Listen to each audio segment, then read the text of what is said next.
Hello viewers, এখন আপনাদের আমার সামনে যিনি বসে আছেন সম্রাজাদা, তো ওনার 3টি বাচ্চার থ্যালাসেমিয়া রোগ। এটা এলাকাবাসী সবাই জানেন আশা করি, কারণ আমরা বিগত দিনে লাইভে এবং বিভিন্ন নিউজে ওনার এই খবরগুলো এসেছে।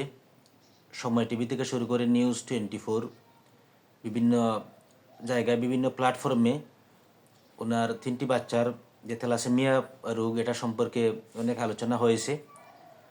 তো বর্তমানে উনি কোন অবস্থায় আছেন এটা নিয়ে কিছু আলোচনা আমরা করব, বা উনি বলবেন যে ওনার বর্তমান পরিস্থিতিটা কি, বা কীরকম সাহায্য সহযোগিতা পেয়েছেন, বা বর্তমান কোন অবস্থায় আছেন, এটা নিয়ে একটু আলোচনা করবেন। আপনারা একটু মনোযোগ দিয়ে শুনুন। সম্রাদা, আপনি সবাইকে একটু বলেন। আসসালামু আলাইকুম। আমার 3টা বাচ্চা থ্যালাসেমিয়া রোগে আক্রান্ত। এই প্রতিবেশী বা দেশবাসী হিসাবে সকলেও জানেন আমার যে 3টা বাচ্চা রোগে আক্রান্ত, তারা ছোট ছোট মানুষ, শিশু বাচ্চা। এখন মনে হল আমি যে গত মাসে আমি নিউজ করছিলাম, এই নিউজ করায় আমার এলাকাবাসী, এই দেশবাসী হিসাবে সকল এগিয়ে আইছেন। এই প্রবাসী আমার গ্রামর যে যারা জগরসন আগিয়ে আইছেন। এখন তো মনে হল আমার একটা বাচ্চার তলে লাগে, পিছনে খরচ লাগে 30 লক্ষ টাকা। তো আমার 3টা বাচ্চা লাগে 90 লাখ টাকা। 90 লাখ টাকা তো আর আমার নাই, সম্ভব আমি করতে পারলাম না, আশাবাদী হইতে পারলাম না। আমি আশাবাদী হয়েছিলাম একটা বাচ্চার আমার 30 লক্ষ টাকা লাগে। তো এই পর্যন্ত আমি গ্রামের প্রবাসী এরা সকলের কাছ থেকে আমি 12 লক্ষ টাকা পাইছি আমার কাছে।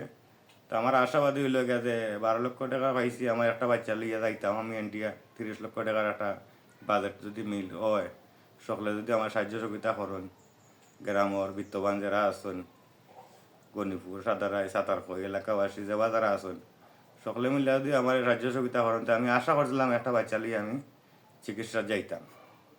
এতে যদি আপনারা আগিয়ে আইন, তো আমার গ্রাম তো নিয়ে 12 লাখ টাকা আইসে। যেমন কাজী মকসুদ ভাই দিয়েছেন আমার 5 লাখ টাকা, আর মসুদ ভাই সাসাই করো ভাই লেগা রুল আমিন, তারাও দিছে 5 লাখ টাকা।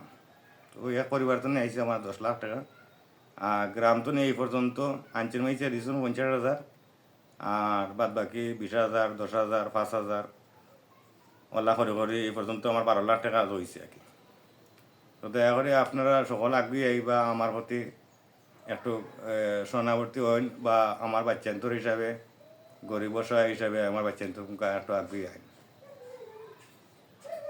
অতটুকু আমার চাওয়া। দেশবাসী, প্রবাসী যারা আছেন সকলের কাছে, আমার ছোটো বড়ো সকলের কাছে চাওয়া আর কি। আর ওটা আমি জানাইলাম আপনারা, আমি যে একটা জব পাইছি হিসাবে।